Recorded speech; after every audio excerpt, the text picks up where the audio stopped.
Hello, true crimerer people. Hey, guess what? I'm giving you a third compilation video today. Yeah.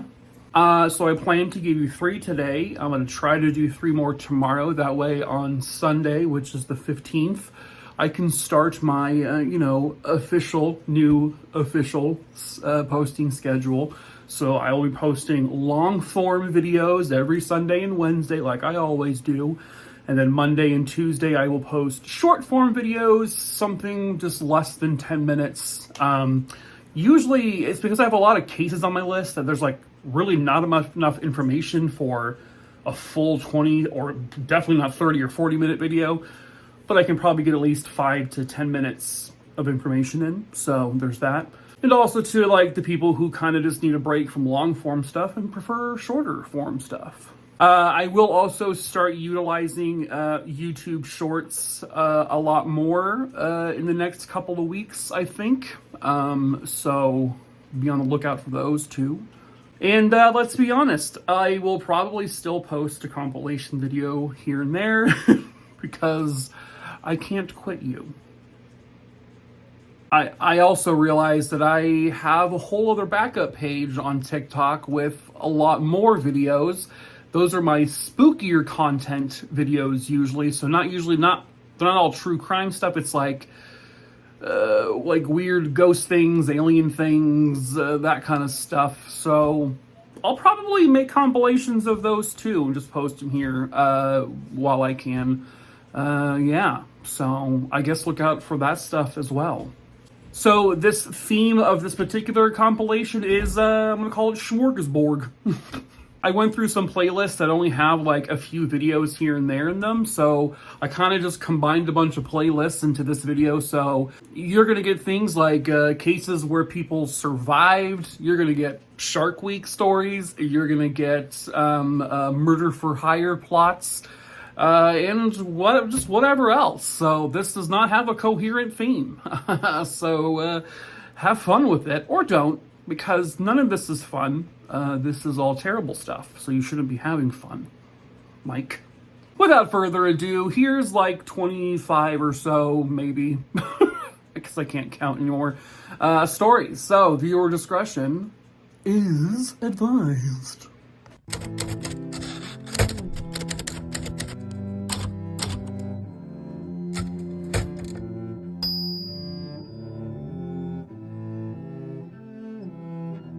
On a dark night, off a desolate road, a woman would be fatally betrayed. Hello, true crimerers. This is the case of Robert and Maria Marshall. The two of them had 3 kids together, and here's 2 of them pictured here. And on the surface, they looked like a well-put-together, wonderful little family. But on September 7th, 1984, all of that would come undone. Robert and Maria's 3 teenage sons were all at home on that night while the 2 of them went to Harrah's in Atlantic City. When it got to be too late, the 2 of them got in their car and started to head back home. On the way back home, Robert would claim that he had to stop at the Forked River rest area because apparently one of his tires was at a low pressure. This would turn out not to be true. The rest area was dark, it was empty, so Robert got out and pretended to check the tire. He then pretended to get knocked out by an unknown assailant, and then when he pretended to come to, his wife, Maria, had been shot dead. She was slumped over in the front seat with multiple bullet holes. Police began their immediate investigation. Not only did their investigation lead them to their home state of New Jersey, but it also led them to Louisiana. Robert Marshall, with the help of one of his friends from Louisiana, Robert Cumber, police would find out they planned the murder of Maria Marshall. This is Robert Cumber, by the way. You see, Robert Marshall, pictured here, well, he was cheating on Maria with a vice principal at a local high school. Good old Robert here was also astronomically in debt. And what do you know, how convenient. He just so happened to have a $1.5 million life insurance policy on Maria. More than enough money to cover all of his debts. So, Marshall, along with Robert Cumber, they were able to hire a hitman. This guy, Larry Thompson. And what a convenience for him too, because his wife had been shot dead while on a hunting trip. Accident, I'm sure, right? So all of these men would go on trial. There was more than enough evidence to connect Robert Marshall with hiring these men to kill his wife. Thompson was actually acquitted, believe it or not. Marshall was not. You see, he happened to tell his mistress that he wanted his wife dead. Oops, shouldn't have said that so loud, bud. He was convicted of capital murder and sentenced to death. A while later, his death sentence was commuted to life in prison with the possibility of parole. His sons did not want him to ever be out of prison again, so he died in prison in 2015. Thompson, while serving a 50-year jail sentence for another armed robbery, he would then confess everything was true. Because of double jeopardy, though, he can't be tried again. But at least they were right. Hello, true crimerers. It is time for another Shark Week Stories of Death and Survival. Viewer discretion is advised. Our first story takes place at Stewart Beach, which is off the coast of Florida. 38-year-old Stuart Schaefer was out catching some waves, something he absolutely loved to do. This is an image of him from 2008 doing just that. On the afternoon of February 4th, 2010, a lifeguard was looking out with his binoculars when he noticed Mr. Schaefer was just clinging on to his board. The lifeguard said he was about 500 yards out, and it was extremely unusual to see a kiteboarder just hanging onto their board like that. So the lifeguard went to swim out to Mr. Schaefer. When the lifeguard arrived, a terrifying image. There was blood filling up the water, and there was a bunch of sharks circling Mr. Schaefer. Somehow, some way, the sharks avoided the lifeguard while he was able to retrieve Stephen and put him on his board. And then he brought him to shore. But sadly, it would be too late, as Stephen Schaefer had died. He had 8 to 10 inch bite wounds all down his left thigh and over his rear end. He also had signs of bruising on his arms, which to them indicated he was actually trying to fight off the sharks. But ultimately, he was no match for a bunch of sharks at once.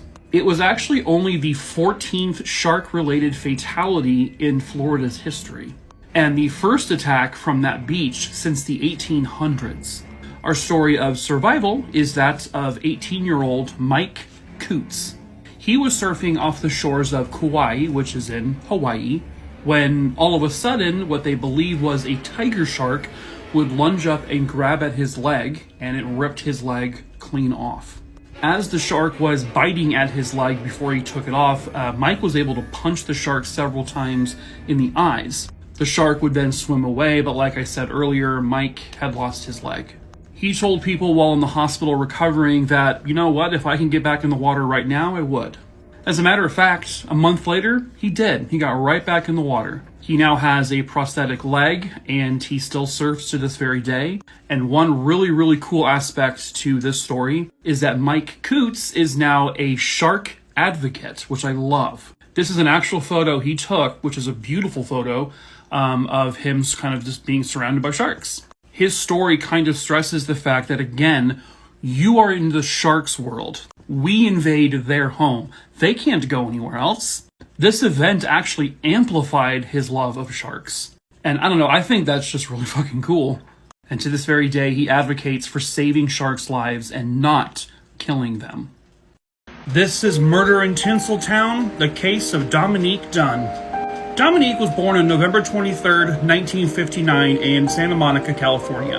Between 1979 and 1982, Dominique would appear in several films, but she was best known for playing the daughter, Dana, in the 1982 horror film, one of my favorites, Poltergeist. Her first role, however, was in 1979. It was called Diary of a Teenage Hitchhiker. I have not seen that one. At a party in 1981, Dominique here, she would meet a sous chef by the name of John Thomas Sweeney. This guy. They were only dating a few weeks when they moved into an apartment together. Probably, maybe a little soon. Well, apparently John here was extremely possessive of Dominique. He got super jealous really quickly, and the two of them argued all the time, according to friends and family. In fact, it did get physical, where he would physically harm Dominique. There was an incident where he literally pulled out a fistful of hair from the roots from her head. After that incident, Dominique ran home to her mother, and unfortunately, a few days later, she got back together with John. On September 26, 1982, there was an incident where John Sweeney grabbed Dominique by the throat and choked her, and also just chucked her to the ground. What a sweet guy, huh?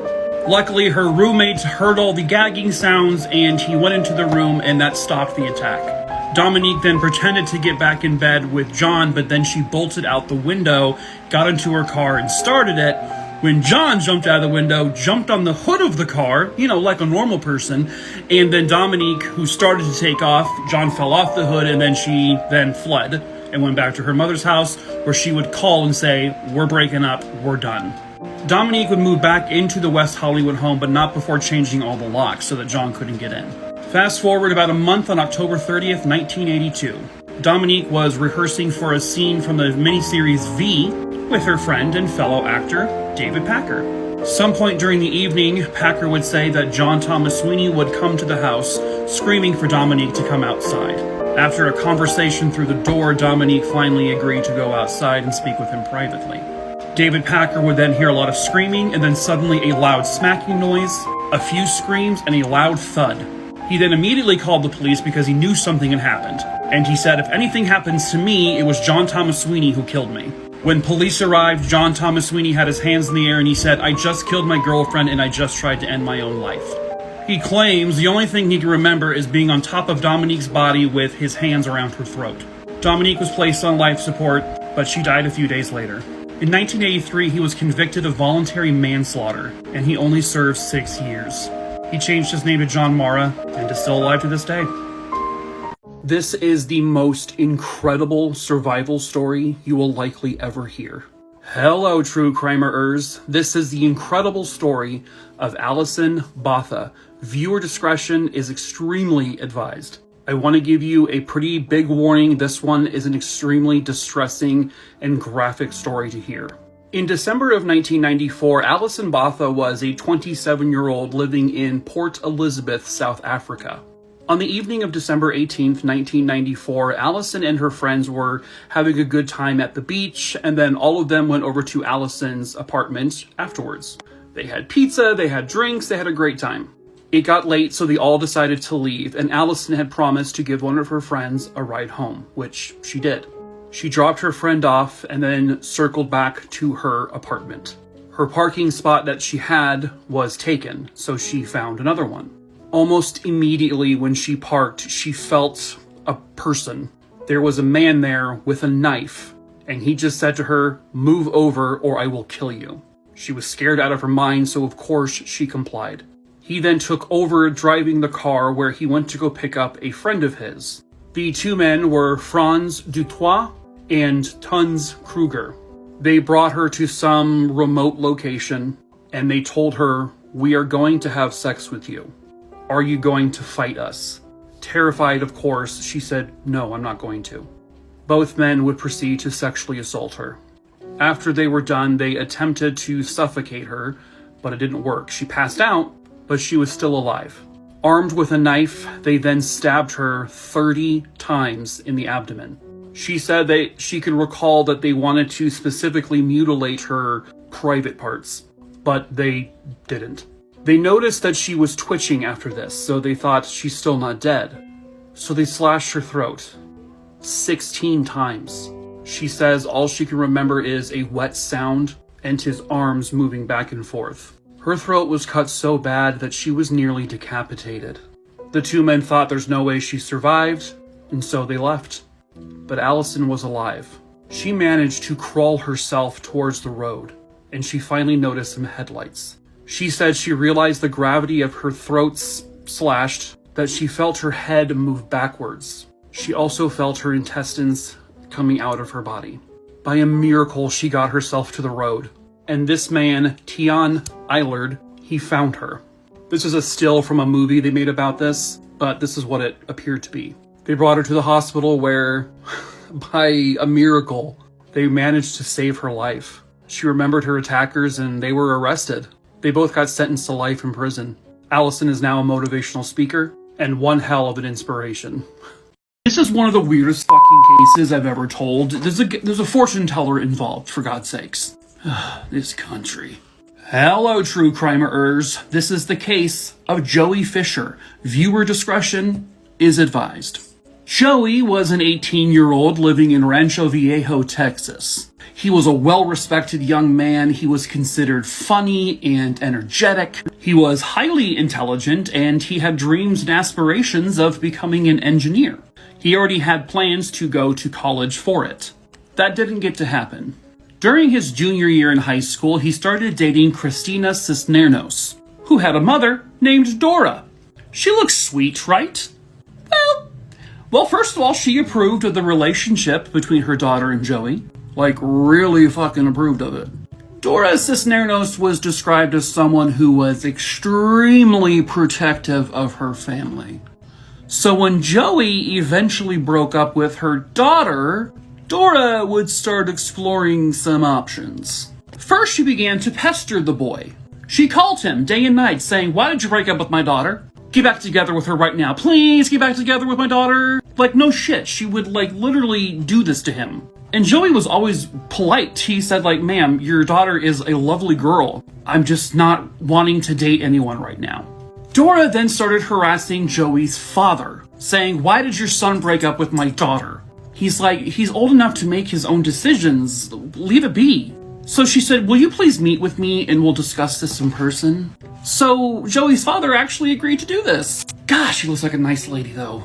But anyway, the two parents met. He said the meeting was friendly, kind of awkward, and Joey's father went back to Joey and said, "Is there any way we can reconcile something where you guys can be friends?" It appears Joey did not agree because Dora started calling Joey again, saying, "I will literally pay you money, $500, if you get back together with my daughter."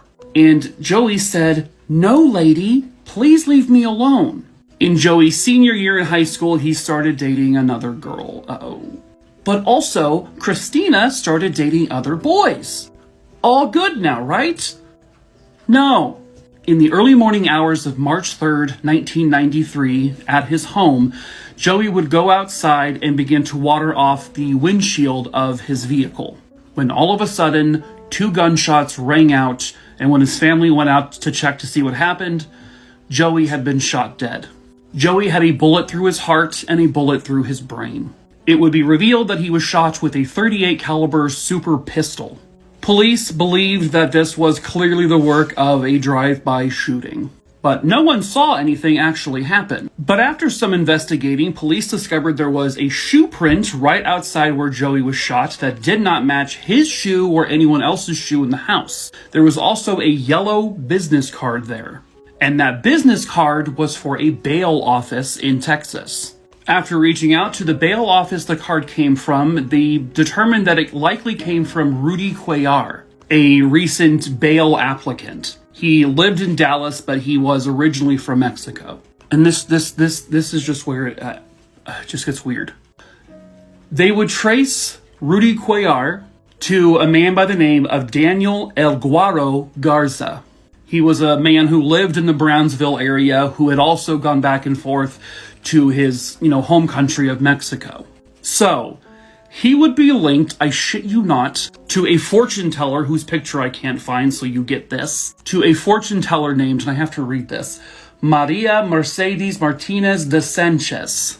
She apparently asked Mr. Garza to either complete the murder of Joey Fischer or hire someone who would murder Joey Fischer. But on whose behalf? Dora da Cisneros. Cuckoo Cachoo Wackadoo here also frequented that same fortune teller. She asked her if she could put a curse on Joey first. Like a curse to kill him. Martinez was like, no. She then said, "Okay, well, can you put a magic spell to make him get back together with my daughter, please?" Again, she was like, no. Okay, and this one is just so fucking confusing. So that is when she asked the fortune teller to see if she knew anyone who would do a hired hit. Apparently the fortune teller was like, "Oh, okay." That is when the fortune teller asked Mr. Garza, Mr. Garza then got in contact with some of his acquaintances from Mexico, and these were men who were part of the Quelar organization. We're going back to the guy who was the bail bonds thing. So Garza contacted a man by the name Olivares Cepeda and Heriberto Puentes. This is so convoluted. So they carried out the hit successfully. They got to Joey's house that morning, fired 2 rounds into him, and fled. So police uncovered this, and Garza, Cisneros, and Lady Fortune Teller were all arrested and charged with murder. Miss Martinez got 20 years for conspiracy to commit murder. Garza got life in prison, and after going through 2 trials, Dora Cisneros was convicted and sentenced to life in prison without the possibility of parole. The actual shooters are still at large. Hello, true crime. It is time for another episode of Shark Week Stories of Death and Survival. Viewer discretion is advised. Our first story takes place on November 26, 1991, and unfortunately I do not have a photo of the victim. 42-year-old Martha Morell was swimming off the shores of Oluwalu Beach with a friend, and this was near Maui in Hawaii. They were snorkeling roughly 100 yards off of the beach itself, and they were in 10 to 12 feet of water. Again, those are estimates. This is when a tiger shark that is estimated between 8 and 11 feet long grazed against the leg of Martha's friend and then moved straight towards Martha herself. The shark would just grab Martha's leg and essentially ripped it off. Martha's friend, not knowing what to do, started to swim towards shore screaming for help. People saw and heard the screaming, and they were diving in the water trying to get out to her as soon as possible, but it was far too late. Both of Martha's legs had been bitten off, as well as one of her arms. It bit through her femoral arteries, and the blood loss was extreme. As far as I can tell, they were able to recover the majority of her body. Our story of survival takes place near Lovers Point Beach in Monterey Bay, California. 62-year-old Steve Broomer was swimming in the ocean around that time. Steve is a triathlete. He is a very athletic man. He was about 300 feet out when all of a sudden he felt an extreme sharp pain. It was a shark, presumed to be a great white shark, that bit down on his stomach, his arm, and his leg. He immediately began to scream in utter agony, and luckily for him, there were bystanders nearby. The water began to fill with blood, but the shark appeared to have let go and swam away. These 3 individuals over here, some of them were paddleboarding near the area, were able to get to where Steve was. They put him on top of their paddleboard, and they brought him to shore. Rescue got there very quickly, and luckily they were able to contain the bleeding, and he was saved. Steve went through about 20 hours worth of surgeries, but the man was lucky. He said the shark basically spit me out because it realized I wasn't a seal. He was lucky, however, because the shark came within 1 millimeter of puncturing a major artery, which could have potentially killed him. But 3 weeks after the shark attack, he didn't lose any limbs. He was able to leave the hospital, and he's just very fortunate to have survived. Did you know that pro wrestlers are 10 times more likely to die before the age of 60 than, say, an NFL player? That's a scary fact. Hello, true crimerers. This is another Death in Tinseltown story, and it is the case of Chris Benoit. Viewer discretion is advised. Chris was born on May 21st, 1967 in Montreal, Canada. By 1985, he began his wrestling career in Stampede Wrestling. Eventually, his career would take him to WCW starting in 1992, or World Championship Wrestling. And then by 2000, he would be wrestling in WWF, which would later become WWE, World Wrestling Federation / Entertainment. In 2004, he was the World Heavyweight Champion. He competed in the Royal Rumble, WrestleMania. One of his signature moves was like this diving headbutt thing. He performed this stunt many, many times. Now, even though they use props and most of this is fake, he still would take a chair to the head many times as well. Chris had been married on 2 occasions. In 2000, he married Nancy Sullivan, and this was almost a year after their son Daniel was born. The three seemed to be a pretty happy family. Not without their problems, of course, but there was at one point speculation that there was some infidelity going on Chris Benoit's side. Now, Chris, he did use steroids over the years. At one point, he was going through testosterone replacement therapy. On June 22nd, 2007, in their Fayetteville, Georgia home, Chris Benoit tied up his wife, Nancy. She was also wrapped in a towel, and he would end up strangling her to death. He would pull a cord around her neck. He then placed a copy of the Bible next to her. He also had given his son Daniel, who was 7 years old, a high amount of Xanax in order to render him unconscious. He would then suffocate his son until he was dead, and then also left a Bible next to him. Chris would then send some kind of confusing, bizarre text messages back and forth between friends, claiming that his wife and son were sick with food poisoning. Ultimately, a wellness check would be done on him at his house, where police would discover 3 dead bodies. Nancy, Daniel, and Chris had hung himself by breaking his neck. An examination of his brain would show that he had the brain of an 85-year-old man. His brain was severely damaged, likely due to multiple concussions throughout his wrestling career. There was damage to all 4 lobes in the brain stem. This is what likely led to his mental breakdown and the murders. Very sad. Hello, true crimerers. Let's start another new series. These will be stories about the one that got away. Victims who managed to escape their attacker. And we'll start with a classic. This is Carol DaRonch.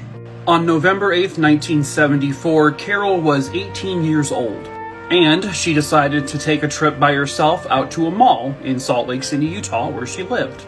She then goes into a bookstore, and then she's approached by a strange man, someone she didn't know. This man identified himself as a cop. He even flashed his badge. He came up to her and said, "Hey, ma'am, someone tried to break into your car." The man came off as very believable and very trusting, so she kind of followed him. When she looked into her car, nothing was missing.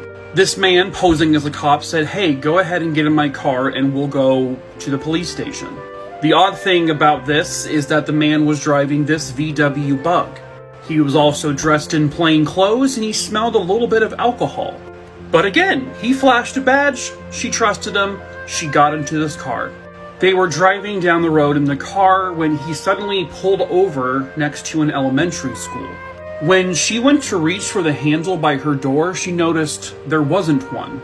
So internally, she began to panic. When the man noticed her panicking, he then handcuffed her. He pulled out a gun and threatened to murder her right there. He was then trying to bludgeon her with a crowbar. She managed to actually fight this man off, and she managed to escape the car. And she fled, she bolted. Carol was safe as far as she knew. 4 hours later, the man who took her would go on to murder another woman. She goes to the actual police, she gives them a description, she tells them about the car, and for several months she lived in fear, not knowing if this man knew where she lived and maybe he was going after her. And that is when the police called her with some pretty remarkable news. They believe they caught the man. He was pulled over driving this exact VW Bug. This is the real one. He was then put in a lineup, and Carol went in to identify him. And that man was the infamous serial killer, Ted Bundy. One of the most brutal serial killers in American history, who took the lives of at least 28 women. There were a lot of people who didn't believe DaRonch, because it couldn't be Ted Bundy. He's handsome, he's trustworthy, he's incredibly intelligent. He cannot be a killer. But as we all know, he certainly is a monster. Because of Carol's description of the VW Bug and her eyewitness testimony. By the way, 4 other women also escaped Ted Bundy's grips, but this was the big one. Bundy was sentenced to death. He was executed. Hello, true crimerers. This is the case of Carol Neulander. Viewer discretion is advised. On the afternoon of November 1st, 1994, Carol Neulander got off of work and then entered her home, a home that she shared with her husband, Rabbi Fred Neulander. You're kind of a piece of garbage, alright, but we'll get to that. When she entered her home, someone else was already in there with her, and it was not her husband, Fred. This assailant, using some form of pipe, would bludgeon Carol to death, and he just left her dying body on the floor and he fled.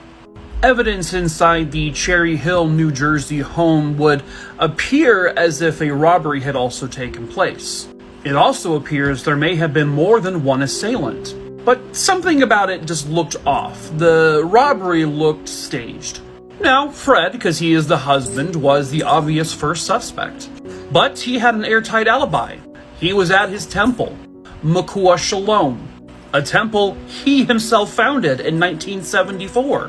One of their daughters, Rebecca, was actually on the phone with her mother, Carol, the moment the attack began. Authorities in the Cherry Hill area were just growing suspicious of the rabbi.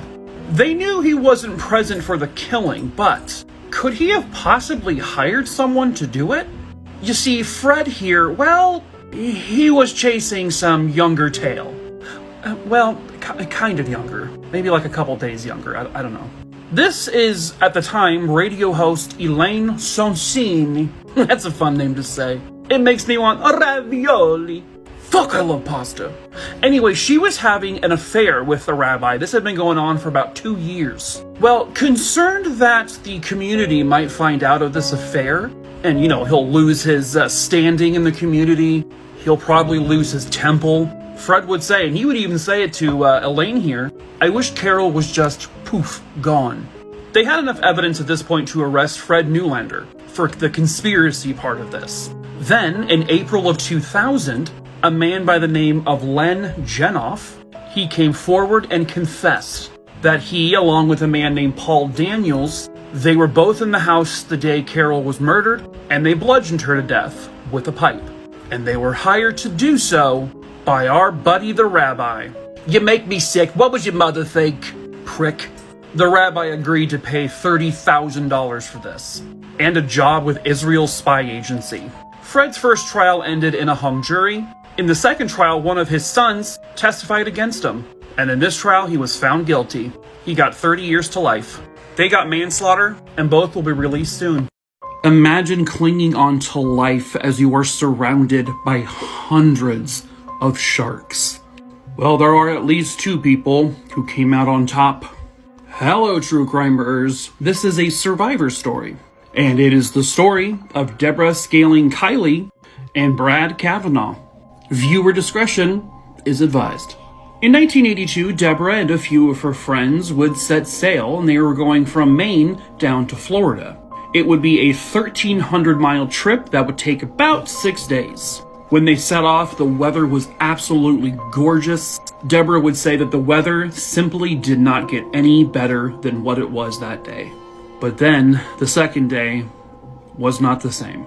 The weather took a horrific turn, and by the end of the night, they were smack dab in the middle of a tropical storm. There were 30-foot waves crashing into their yacht. The wind was howling at about 70 miles per hour, and the captain of the boat, he was drunk, and he fell asleep at the helm. The boat was swaying back and forth, and it was on the verge of capsizing. Everyone on board was screaming. People were actually jumping into the water, and then the boat did. It capsized. They managed to inflate a dinghy they had on board, and the absolute moment they did, sharks surrounded them. One of the passengers had cut her leg, and blood was dripping into the water, which sharks got the whiff, and they all charged towards the boat. At one point, one of the great white sharks, that's what they believe was surrounding them, grabbed a hold of the rope and literally pulled the dinghy. The sharks then began bumping into the dinghy from below, from the sides, in any way to get the people off. One of the passengers, Mark, was tugged at the leg and he was yanked off the dinghy, and he was eaten right in front of his friends. They described it as a nightmare. About a day or so later, blood is now pooling into the ocean. Meg, the woman who sliced her leg open and was causing the bleeding, her entire leg and body was becoming infected. Sharks still surrounded them, like just torturing them, taunting them. Deborah and Brad still had their wits about them, but everyone else on board, they had become completely delusional from dehydration, and one of the men just simply jumped into the water thinking he was going into a store. That's what he said. And within moments, he was yanked and he was basically tossed around in front of his friends, again being eaten by a shark. Another day later, another man on the dinghy does the same thing, savagely eaten by sharks. And then Meg passed away from her infection. Deborah and Brad gently put her into the ocean where the sharks got her. 4 days after all of this began, Brad and Deborah were rescued, but would be traumatized for life. This is one of the craziest true crime stories I think I've ever heard.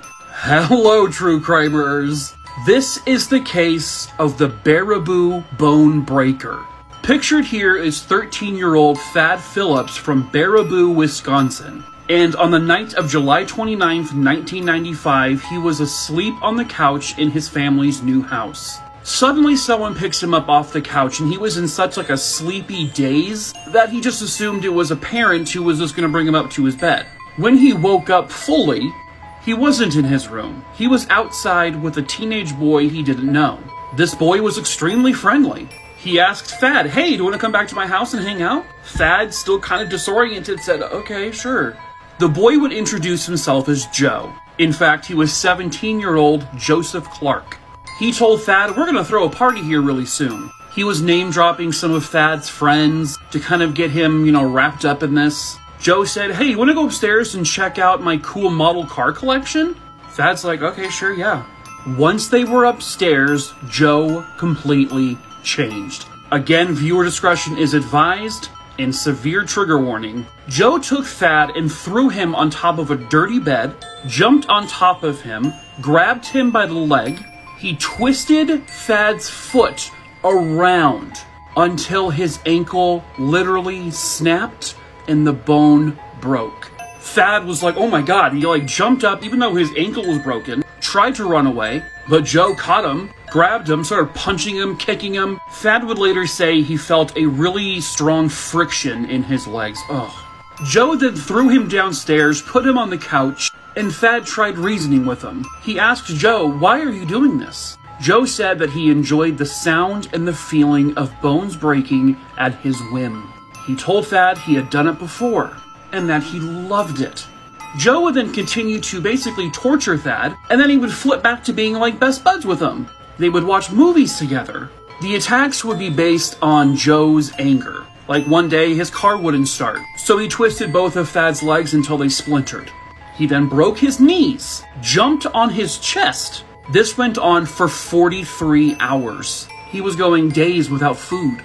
He attempted 3 different escapes. When Joe left, he locked Thad in a closet upstairs. One night when Joe was gone, Thad threw himself down the stairs with broken legs, broken knees, broken ankles. He crawled to a phone and called 911. He was rescued and he survived. Joe was arrested. He then admitted to doing the same thing to 2 different boys before, and he had plans to continue doing it to others. In 1994, he killed 14-year-old Christian Steiner. Joe went on trial and got life without parole, and Thad can walk again. A 3-time Oscar-nominated actress would die under mysterious circumstances. And now, 40 years later, it is still a mystery. Hello, true crimeers. It's time for another episode of Death in Tinseltown. And this is the case of Natalie Wood. Viewer discretion is advised. That voice will be annoying soon. Natalie was born on July 20th, 1938. She began her acting career at a very young age. Here she is in a film from 1947, A Miracle on 34th Street. Eventually, she would be in popular films such as A Streetcar Named Desire, Rebel Without a Cause, West Side Story. She was a 4-time Golden Globe winner and a 3-time Oscar-nominated actress. In 1957, in Scottsdale, Arizona, she would marry Robert Wagner for the first time. They would then divorce in 1961, and then they remarried in 1972. This was a marriage that was hailed in Hollywood. It was considered beloved. and just one of the best Hollywood relationships there was. In 1981, Natalie would begin filming a movie called Brainstorm with Christopher Walken. This guy, don't even stop, I can't even. And while they were filming... yeah, he's not one of mine. During filming of that movie, they would take a little weekend boat trip, and this was going to be to Santa Catalina Island. And they were using Robert Wagner's motor yacht, the Splendor. Aboard the Splendor that day would be Robert Wagner, Natalie Wood, here pictured in a much younger photo, Christopher Walken, and the yacht's captain, Dennis Davern. On the evening of November 28, 1981, Robert Wagner and Natalie Wood were allegedly together. There was rumors of an argument between the two of them. It was a night of drinking. Robert says he went to bed. Same thing with Christopher Walken. Same thing with the captain. At 8 a.m. the following morning, authorities would pull Natalie Wood's body out of the water. The Splendor's dinghy was beached on shore. The autopsy showed she had bruises on both of her arms and an abrasion on her left cheek. Her blood alcohol level was 0.14%, and she had traces of motion sickness pills and painkillers. Her cause of death was ruled as an accidental drowning and hypothermia. The coroner speculated that she probably fell in the water while she was trying to get in the dinghy. But then her sister would say no, she was terrified of the water and she couldn't swim. Wagner denied there was ever a fight, but Davern said there was. Allegedly, Natalie was flirting with Christopher Walken and Wagner didn't like that. Walken, by the way, was officially cleared of any wrongdoing. In 2012, they changed her death to undetermined factors. In 2018, Wagner was considered a person of interest, but he's never been charged. A wannabe mobster in New Jersey put a hit out on his friend. Some people's kids. Hello, true crimerers. This is the case of Kelvin Dumo. Viewer discretion is advised.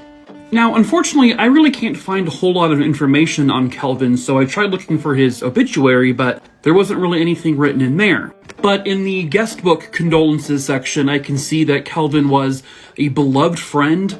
He was considered extremely loyal, and he just kind of seemed like a pillar in the community. Now, earlier on in his life, he was friends with this man, Michael Doce. They apparently had some sort of falling out, or they just weren't friends anymore after some time. That is, until about 2 weeks prior to this case taking place. Michael Doce would bring himself back into the life of Kelvin Dumo, and the prosecution would believe that this was all just part of his plan. Michael, for lack of a better term, was just a con artist. He was very good at manipulating the puppet strings, if you will. He is also someone who likes to embellish a lot. He would tell people that he was a mobster in the making. This is essentially because he just wanted to be the center of attention. He would spin these yarns to make himself look cool. Gross. This was Daniel Medaglia, a friend or acquaintance of Michael Doce. Well, Michael would come into contact with him about taking care of someone. Allegedly, over the course of about a year, the two of them would exchange several text messages where Michael says in his trial, "Oh, we were just playing pretend. It was like a role-playing thing just to sort of, escape reality." Well, he would ask Daniel to take care of Kelvin. And by take care of, he means kill. Some of these text messages would say, "You can, but you have to go alone. In the back is a river, and my dad's yacht is in the water. Go to the dock. We always have rope and concrete blocks. Tie him and put him in the water behind the back of the boat. The crabs will eat him in 2 days. Put the car and drive into the river too." Why Michael wanted Kelvin dead, I'm not 100% positive. But what I can find out is that it did not go down the way the text messages were explaining. Daniel would lure Kelvin, and then he bludgeoned him over the head with a pickaxe several times until he was dead. He would then dump the body near a vacant lot in Sayreville, New Jersey. Daniel then called a friend to pick him up, which that happened, and, well, the body was found pretty quickly. Daniel was actually arrested really quickly. Apparently, witnesses placed him in the area where the body was left. Now, he would end up taking a plea deal. He got 30 years in prison to turn evidence against Michael Doce. Michael Doce was revealed to be the mastermind of all of this, who just said that Kelvin needed to be dealt with. He too was convicted, and he got 30 years. Hello, true crimerers. This is another Shark Week Stories of Death and Survival. Viewer discretion is advised.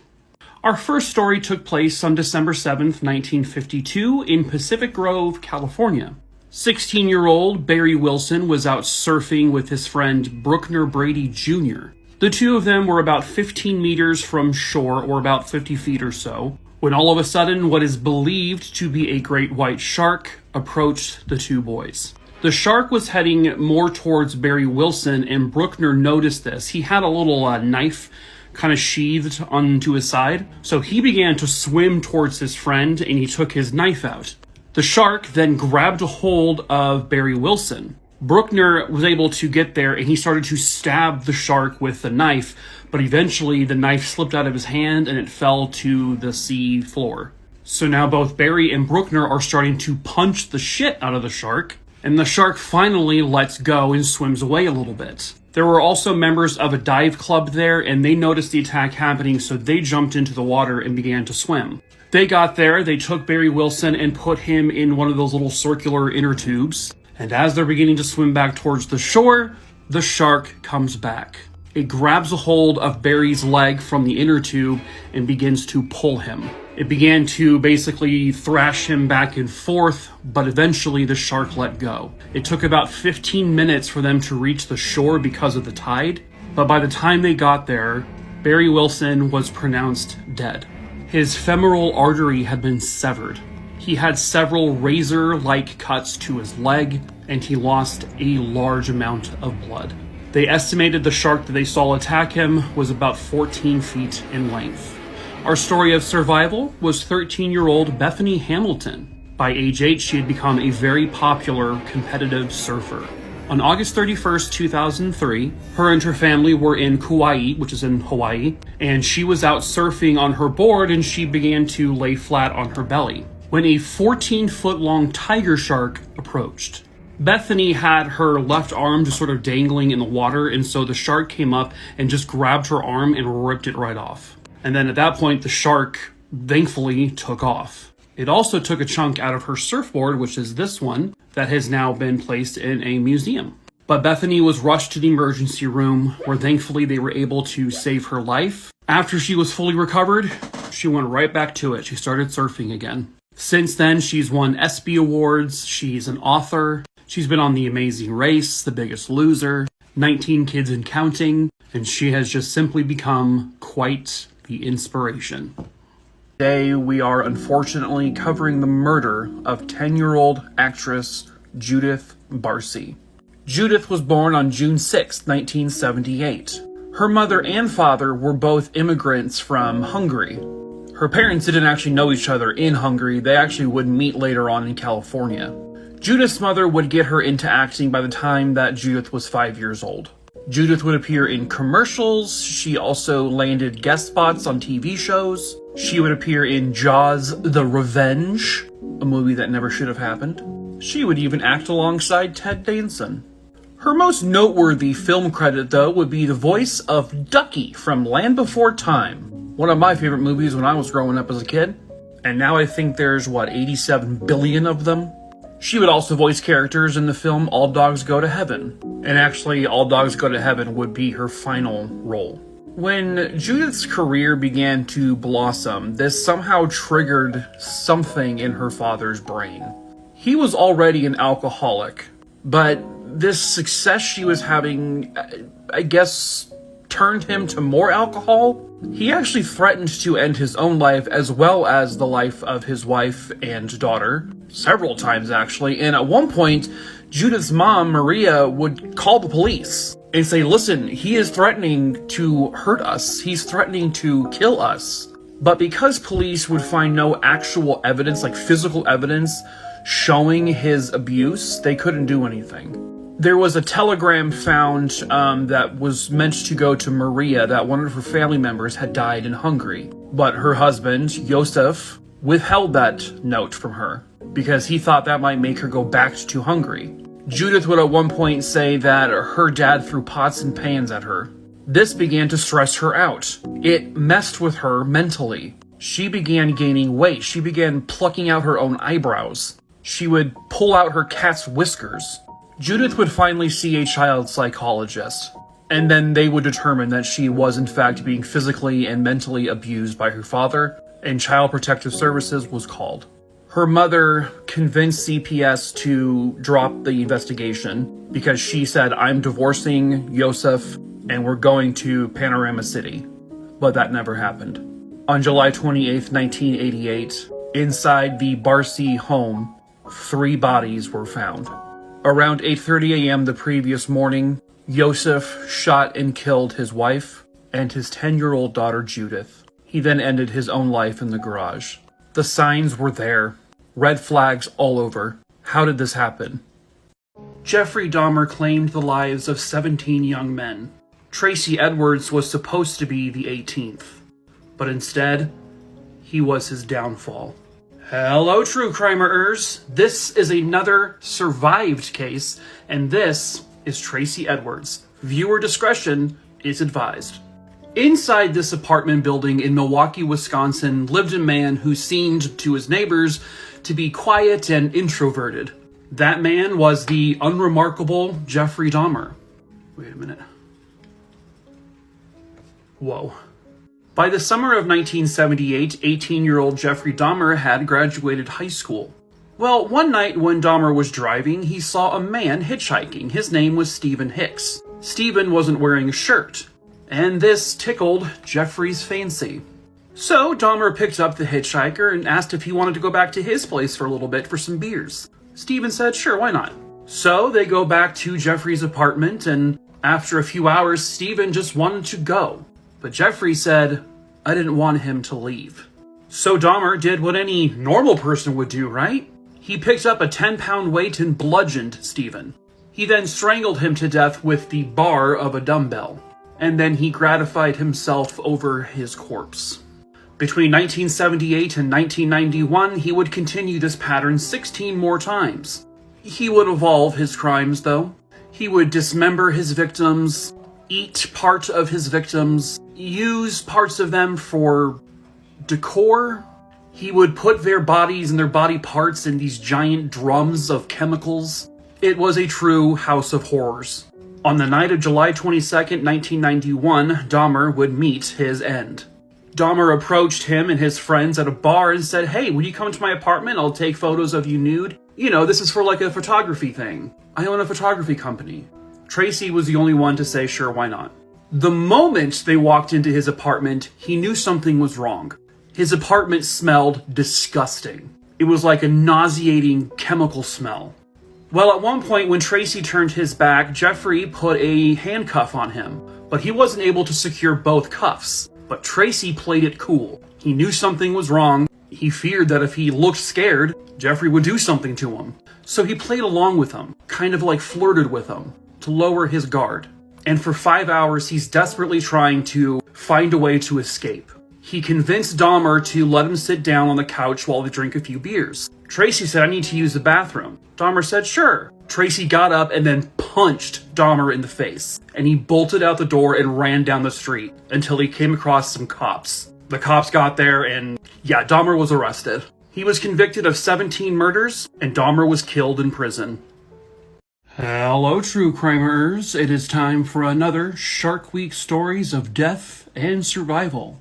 Viewer discretion is advised.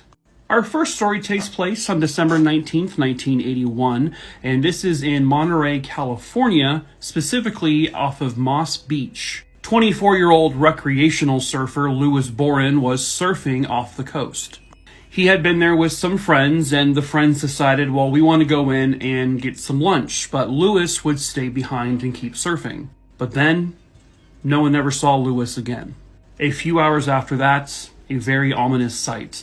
Louis's surfboard had washed up on shore, and a massive chunk was taken out of it. To most people, it looked like a shark bite. 5 days after this, Louis's body washed up on shore. This was about 500 meters, or about 1,600 or so feet from where he was last seen. There was severe trauma to his body, specifically his chest. As a matter of fact, a chunk of his chest was gone. It appeared to have been chewed out. The coroner would estimate that this was done by a great white shark somewheres around the vicinity of 18 feet long. How they determine that, I don't know. Don't come at me in the comments, that's just what the story says. But they believe that Lewis was laying on his stomach on the surfboard with his arms stretched out, just waiting to catch a wave. And that's when the shark got him. Our story of survival takes place in Australia. It happened in 1964 off Lady Julia Percy Island. Henry Borse at the time was an amateur photographer and filmmaker, and he was actually filming this particular day. This is an instance where the person was not actually surfing, but they were diving in the area and they were playing with some seals. When all of a sudden, and this attack was apparently captured on film, a shark that they believed was a great white shark came up and grabbed him by the leg and just ripped it right off. He screamed in absolute agony, and then his leg floated up to the surface, and it was horribly mangled.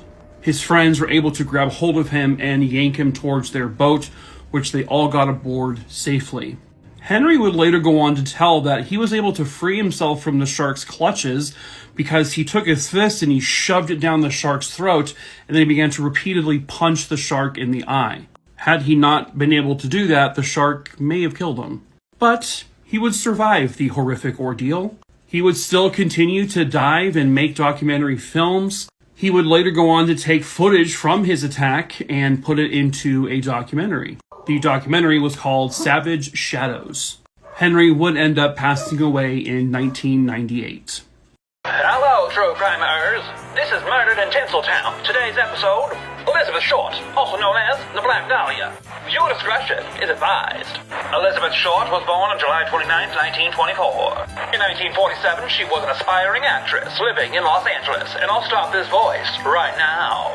Elizabeth Short had relocated to Los Angeles, California in 1946. She was working as a waitress while aspiring to be a film actress. She rented a room behind the Florentine Gardens nightclub on Hollywood Boulevard. She never had any actual film credits, and unfortunately, she never would. On January 9th, 1947, Elizabeth Short returned home to Los Angeles after a trip she took to San Diego.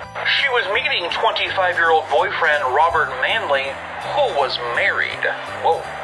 Manley said he dropped her off at the Biltmore Hotel, and Elizabeth Short was planning to meet her sister. Some of the Biltmore staff said they saw her using the phone. Some say they didn't see her at all. Other witnesses said they saw her at the Crown Grill Cocktail Lounge, which is just down the road from the Biltmore Hotel.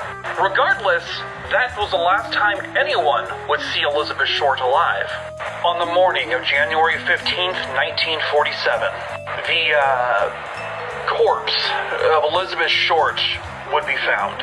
Now, the crime scene photos are easily available online. If you have a weak stomach, do not look at them. They are extremely graphic. Her body was discovered in two separate pieces. It was severed in half right at the waist. Her body was completely drained of blood, and kind of like the Joker from The Dark Knight, well, she got those scars too. From cheek to cheek, her killer slashed a giant gash in her mouth. She then also had several cuts across her body. Her intestines were out, but they were tucked under her bare bottom. It appeared this was done by a medical professional who knew what they were doing in terms of surgery. Her body was also washed clean, suggesting she was killed somewhere else and then dumped here. There was no sign of sexual assault. By the way, cool little thing, this is the area she was found, and this is what it looks like now. Police combed through evidence including her purse, but they got no solid clues. Dr. George Hodel is one of the top suspects. In fact, his son, who's an LAPD detective now, has even said he thinks his father was the Black Dahlia killer. George Hodel is dead now. As a matter of fact, he was accused of killing his secretary. To his daughter, and his own daughter at the time said, yeah, I think he's the Black Dahlia killer, but he was never charged. They also suspected former mortician's assistant Leslie Dillon.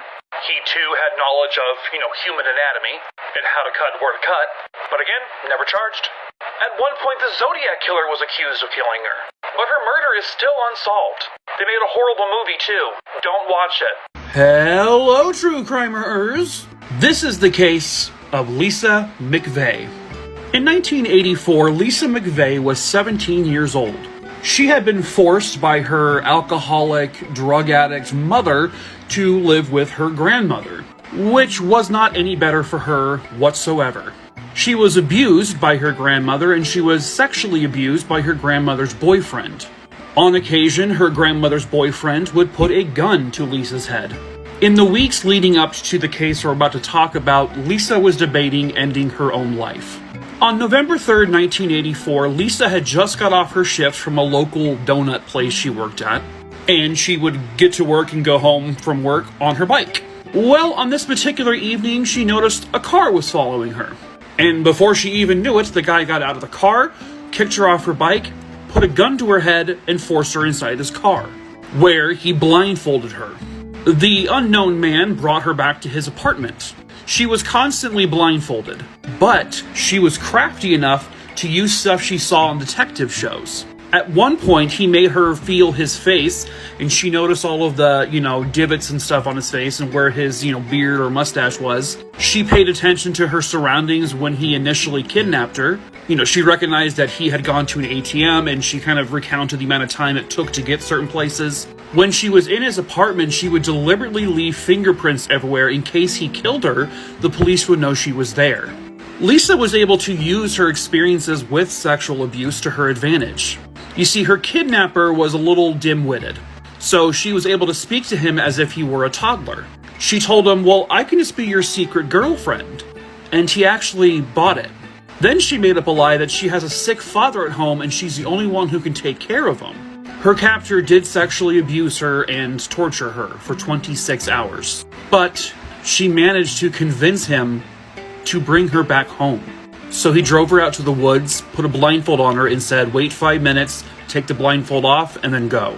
Because of everything she memorized, all the little details she remembered, they were able to retrace all of the steps from the ATM he went to, which then they got a glimpse of his car, and police were able to find out that it was Robert Bobby Long. And guess what? He had murdered 8 previous women. Lisa McVey managed to convince a brutal serial killer and sexual assaulter to let her go. And the police kept collecting evidence, and all of it pointed to Bobby Long.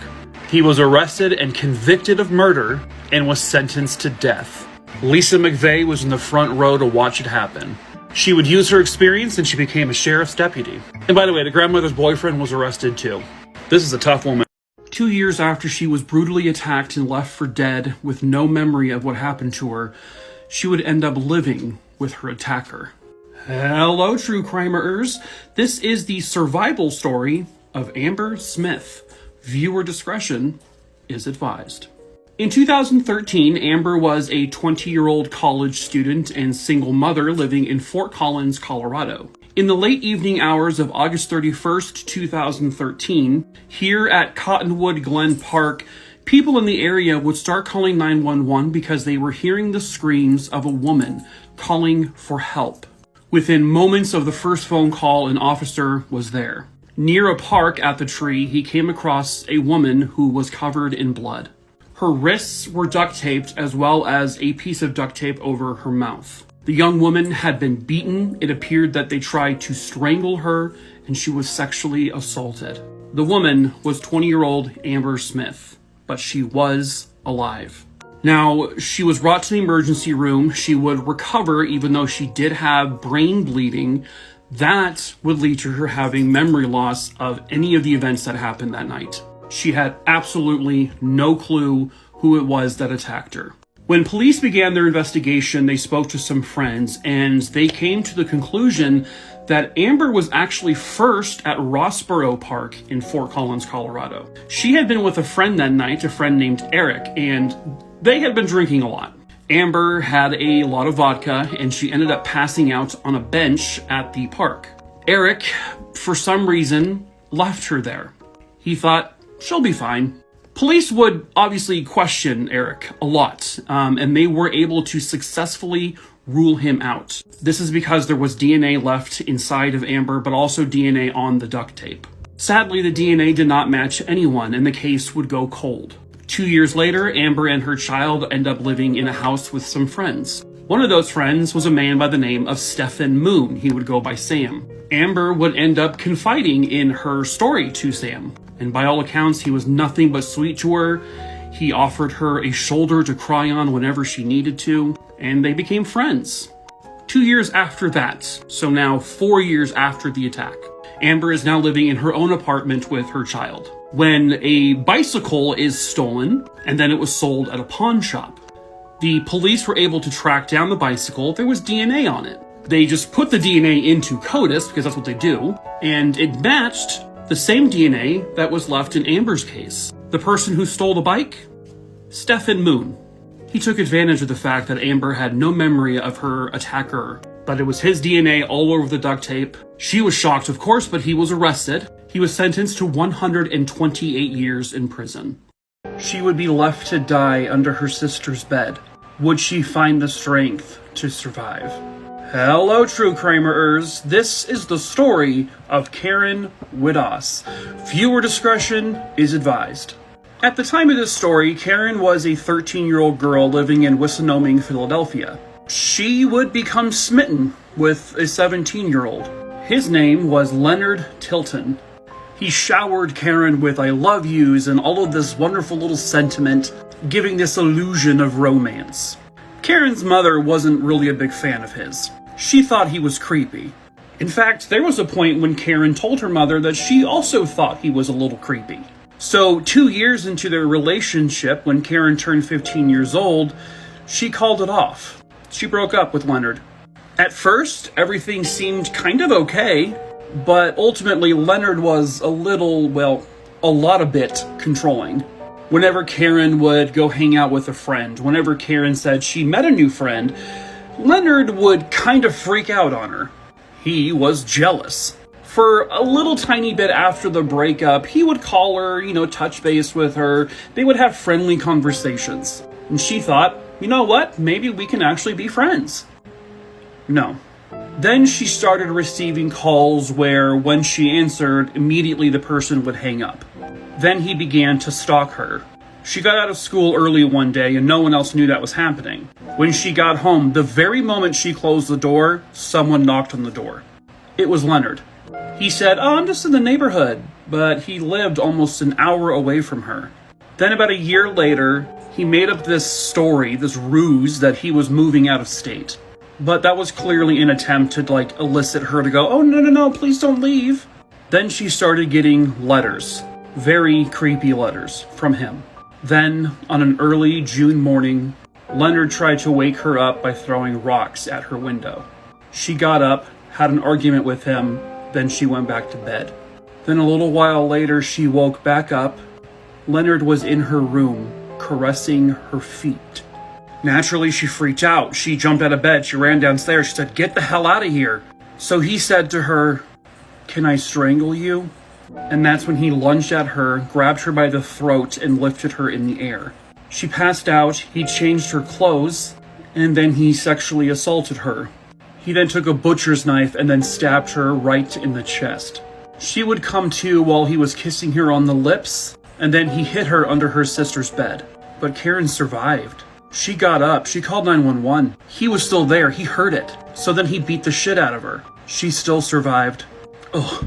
He was arrested trying to unalive himself. He got 40 years in prison. Hello, true crimerers. Here's a story with a happy conclusion finally. This is the case of Cosette Tanjuaquio. Viewer discretion is advised. Cosette was a 15-year-old girl living in the Quezon City part of the Philippines. On November 16th, 1964, she was staying over at her uncle's place. This is Cosette, by the way. There's not many photos. But at some point in the middle of the night on that November 16th day, 4 men came into the apartment and just took her. Not knowing who did this, the father put out a reward for 50,000 Philippine pesos for any information that could lead to getting their daughter back. But unfortunately, there was just nothing until an accidental outburst occurred. You see, on January 25th, 1965 now, police had done a raid on a counterfeit ring. During this raid, one of the bad dudes just sort of outburst with, "Ah, there's a kidnapped girl!" Like, they were screaming details about this kidnapped girl. And Cosette was very much in the news. So, obviously, police would question this person, and just 83 days after she was kidnapped, she was finally found. She was found in a World War II bunker. It was next to a smelly pig pen and was only about 4 or 5 feet deep. This was only 4 kilometers away from where she was taken. It's believed that they did this for some sort of ransom, but that never really came about. In 1966, the 4 kidnappers were put on trial. All of them were convicted, but initially the 2 masterminds of it were sentenced to death, even though nobody died in this story. However, later the death sentences would be overruled and then they would be reinstated as life in prison without parole. So all 4 of the kidnappers will be spending the remainder of their life in prison. And Cosette got to go back to her family and live a normal life. On the evening of April 23rd, 1988, a young girl would escape the clutches of a serial killer. Hello, true crimerers. This is the survival story of Teresa Thornhill. Viewer discretion is advised. Teresa was a 15-year-old girl who lived in the Nottingham area of England.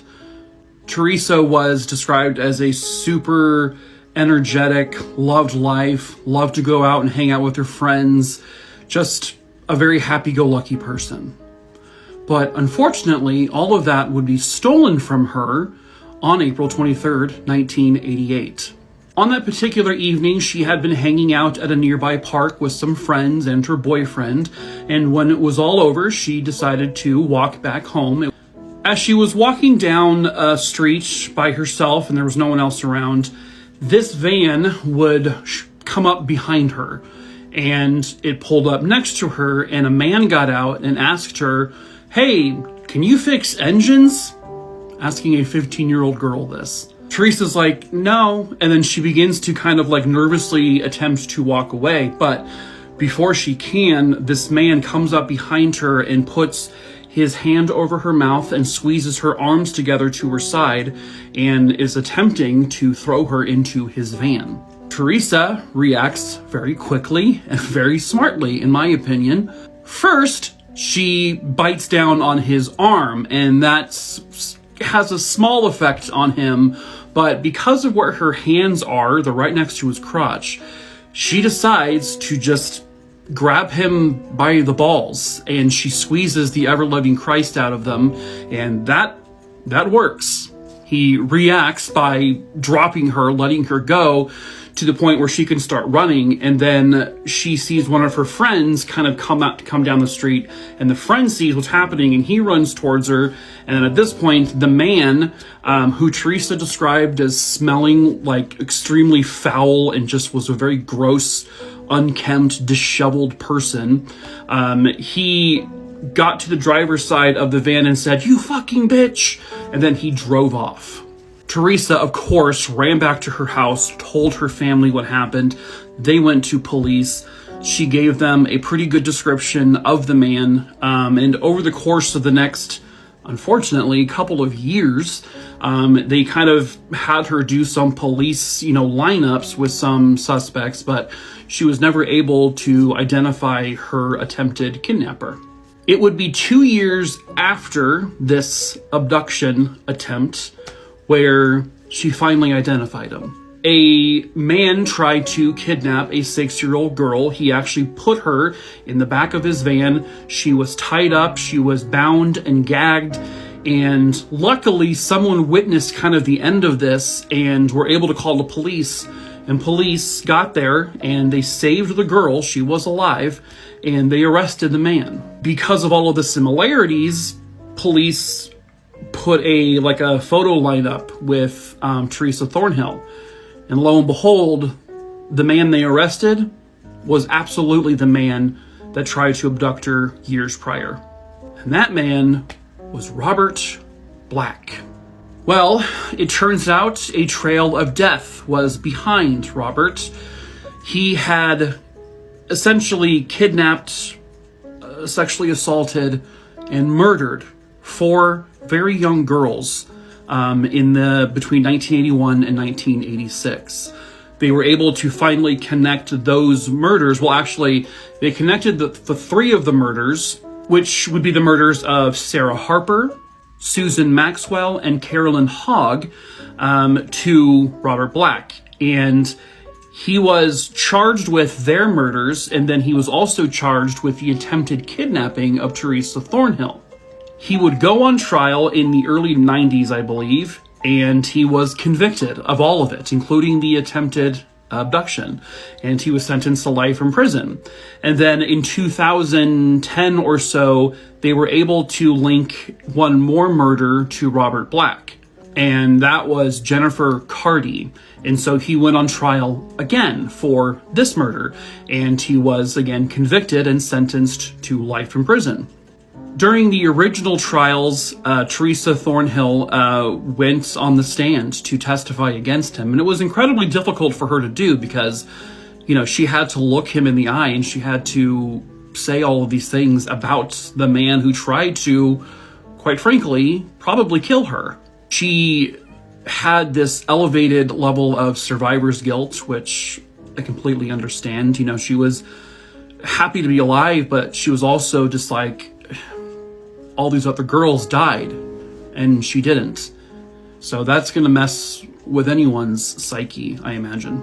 She went from this happy-go-lucky girl who loved hanging out with her friends, who loved just being outside, to just being completely sheltered at home. She would always make sure the door was locked, and she never went out with her friends, rarely, and she was afraid to walk anywhere, especially without other people with her. PTSD is a hell of a thing, and it obviously affects everyone differently. And even as an adult, you know, she would go on to marry. She would have two of her own children, and I was reading an article, and she would relate that, you know, she loves her children and she would do anything for them, but at the same time, because of her experience, she's terrified for them. She says that, you know, if they're not home 2 or 3 minutes after they're supposed to be, she goes into major panic mode. You know, it makes mothering very difficult at times for her. And even as an adult, she still has a very hard time leaving the house. She prefers to be indoors with, you know, all the doors locked. Even with the monster, you know, locked away forever, you know, you can't just turn that off from your brain. Regardless of his situation, it still happened to you. Teresa is alive and well now, and I have to say, pretty badass how she got away from him. I mean, just the thought of going right after his nuts, like, I mean, that's pretty awesome. That's how you do it. If you're ever in that situation, that's a very good way to get away. So I think she's pretty awesome. But like I said, her monster is away in prison forever, so that's exactly where the scum of the earth belongs. Justin Bieber saved a man from being murdered by a brown bear. This is a fact. Here is that story. Hello, true crimerer peoples. This is the survived case of Igor Vorodzbitsin. Viewer discretion advised, or I don't really care. You do whatever you want. In August of 2014, Igor Vorodzbitsin was on his way to a fishing spot in northern Russia. Igor parked his car, he got out of the car, and began walking towards the fishing location that he had already scouted out earlier. When all of a sudden, Igor said he felt a tremendous impact on his back. There was a brown bear on top of him. The bear began clawing at him and sinking his teeth into Igor. The bear was attacking his head, his face, the side of his body. When, by the grace of Russian gods, baby, oh. Ew, I will never attempt that again. The haunting sounds of Justin Bieber's chart-topping hit, Baby, began playing. The angelic voice of the Beebster was billowing from Igor's car because his cell phone was going off, and his ringtone was this song. This frightened the bear. I don't blame him, to be quite honest with you. And the bear took off. Bruh, the bear... Oh, hey, up top, man. What's up? Okay. Dude, bear don't like your music. Are you okay? That's what you look like right now. But what started off as a horrific nightmare of a story ends in survival. Igor had a lot of trauma to his body. Once the bear ran away, he screamed for help and help came. And he was rescued and brought to a hospital where he was treated. And while he will have scars for the rest of his life, he gets to have a rest of his life. So in terms of the ringtone of Justin Bieber being on this older gentleman's phone, his granddaughter set up the ringtone as a joke, which ended up saving his life, so that's pretty cool. Igor gets one hell of a story to tell at parties for the remainder of his life. But it's not a story that I personally would ever want to live through. Hello, true crimerers. It is time for Shark Week stories of death and survival. Viewer discretion is advised. The first story is one of death, and it is the oldest recorded shark attack in history. This story happened in 1730. I honestly didn't even know years went that low. Alexander Sampson, who was born in Massachusetts in 1706, was a very wealthy man. He would marry a beautiful young woman, and life was grand. Until it wasn't. Alexander was on a little pleasure cruise near Boston Harbor when all of a sudden a shark slammed its shark body into their boat and it knocked him off. Alexander tried to get back on the boat, but the shark ate him. Literally, it ate him all, completely. There were no traces of Alexander Sampson left behind. Nobody else was harmed during the attack. It is believed, but not confirmed, that it was a great white shark. Speaking of great white sharks, the next story is one of survival.